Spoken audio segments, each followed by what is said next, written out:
ദൈവത്തിൻ്റെ അതിപരിശുദ്ധമായ നാമം വാഴ്ത്തപ്പെടുമാറാകട്ടെ.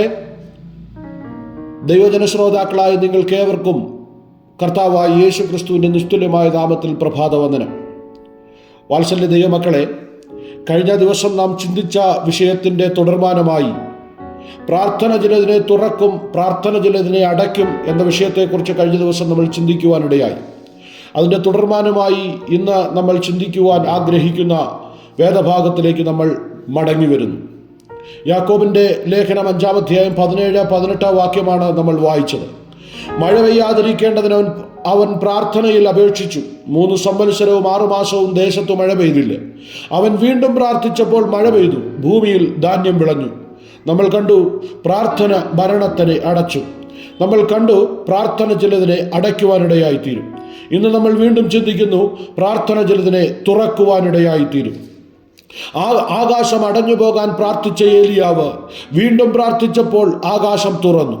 മഴ പെയ്ത് രാജ്യത്ത് സംതൃപ്തി ഉണ്ടാകത്തക്ക നിലയിൽ തൻ്റെ പ്രാർത്ഥന കൊണ്ട് ഒരു മറുപടി ഉണ്ടാകുവാൻ ദേശത്ത് ഇടയായിത്തീർന്നു.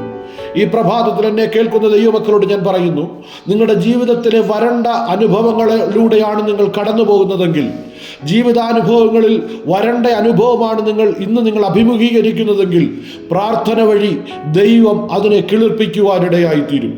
എന്നും പച്ച പിടിച്ച് ഫലം പുറപ്പെടുവിക്കുന്നവരായി മാറുവാൻ സ്വർഗത്തിലെ ദൈവത്തിന് നിങ്ങളുടെ ജീവിതത്തിൽ മാറ്റങ്ങൾ കൊണ്ടുവരുവാൻ കഴിയും. വ്യസനപുത്രനായി പിറന്ന യബ്ബേസിൻ്റെ പ്രാർത്ഥനയാൽ അനർത്ഥങ്ങൾ വ്യസനകാരണമാകാതെ അവൻ്റെ അതിർ വിസ്താരമാക്കുന്നതിന് കാരണമായി തീർന്നു. മറ്റുള്ളവരുടെ കുത്തുവാക്കുകൾ കൊണ്ടും മറ്റുള്ളവരുടെ പരിഹാസങ്ങൾ കൊണ്ടും തളർന്നുപോയ യബ്ബേസ് ദൈവത്തിൻ്റെ സന്നിധിയിൽ പ്രാർത്ഥിച്ചപ്പോൾ ദൈവം അവൻ്റെ അവസ്ഥയ്ക്കൊരു മാറ്റം വരുത്തി. ദൈവം അവൻ്റെ അതിർ വിസ്താരമാക്കുവാൻ കാരണമായി തീർന്നെങ്കിൽ, ഈ പ്രഭാതത്തിൽ ഈ വചനങ്ങളെ കേൾക്കുന്ന ദൈവകുഞ്ഞെ, നീ നിന്റെ അവസ്ഥകൾ അറിഞ്ഞ് യേശുവിൻ്റെ സന്നിധിയിൽ ഒന്ന് മുട്ടുമടക്കി പ്രാർത്ഥിക്കാൻ നീ തയ്യാറായാൽ, നിന്റെ അതിരുകൾ വിശാലമാകുവാൻ, വിസ്താരമാകുവാൻ സ്വർഗത്തിലെ ദൈവം നിനക്ക് വേണ്ടി പ്രവർത്തിക്കുവാനിടയായിത്തീരും. യാക്കോബിനെ വാൾ കൊണ്ട് കൊലപ്പെടുത്തിയതിനു ശേഷം പത്രോസിനെ കൊല്ലുവാനായി കാരാഗ്രഹത്തിൽ സൂക്ഷിച്ചിരിക്കുമ്പോൾ ഒരു കൂട്ടം ദൈവജനം രാത്രിയുടെ യാമത്തിൽ ദൈവസന്നിധിയിലേക്ക് കണ്ണുകൾ ഉയർത്തി പ്രാർത്ഥിച്ചപ്പോൾ കാരാഗ്രഹത്തിൻ്റെ വാതിലുകളെ തുറന്നു. കാരാഗ്രഹത്തിൻ്റെ വാതിലുകളെ പോലും തുറക്കുവാൻ ശക്തിയുള്ളതാണ് നിന്റെ പ്രാർത്ഥനയെന്ന് നീ തിരിച്ചറിയണം. യാക്കോബിനെ കൊന്നതിന് ശേഷം എങ്ങനെയെങ്കിലും അടുത്ത പ്രഭാതത്തിൽ പത്രോസിനെയും കൂടി ഒന്ന് കൊല്ലണമെന്ന് അതിയായ ആഗ്രഹത്തോടെ കാത്തിരിക്കുന്നവരുടെ മുൻപിൽ ദൈവജനത്തിൻ്റെ കണ്ണുനീർ അവരാരും കാണാതെ ദൈവസന്നിധിയിൽ ഒഴുക്കിയപ്പോൾ ആ കണ്ണുനീര് കണ്ട് സഹിച്ചു നിൽക്കാൻ കഴിയാതെ സ്വർഗത്തിലെ ദൈവം തൻ്റെ ദൂതനെ അയച്ച് പത്രോസിനെ കാരാഗ്രഹത്തിൻ്റെ അടിത്തട്ടിൽ നിന്നും രക്ഷിച്ചു കൊണ്ടുവരുവാൻ സ്വർഗത്തിലെ ദൈവത്തിന് കരുണ തോന്നിയെങ്കിൽ, കുഞ്ഞെ, നിന്റെ പ്രാർത്ഥനയ്ക്ക് മറുപടിയായി ദൈവം ചില അത്ഭുതങ്ങൾ പ്രവർത്തിക്കുവാനിടയായി തീരും. നീ മടുത്തു പോകരുത്, നീ ക്ഷീണിച്ചു പോകരുത്. ദൈവ കരങ്ങളിലേക്ക് സമർപ്പിച്ച് വിശ്വാസത്തോടു കൂടി പ്രാർത്ഥിക്ക്.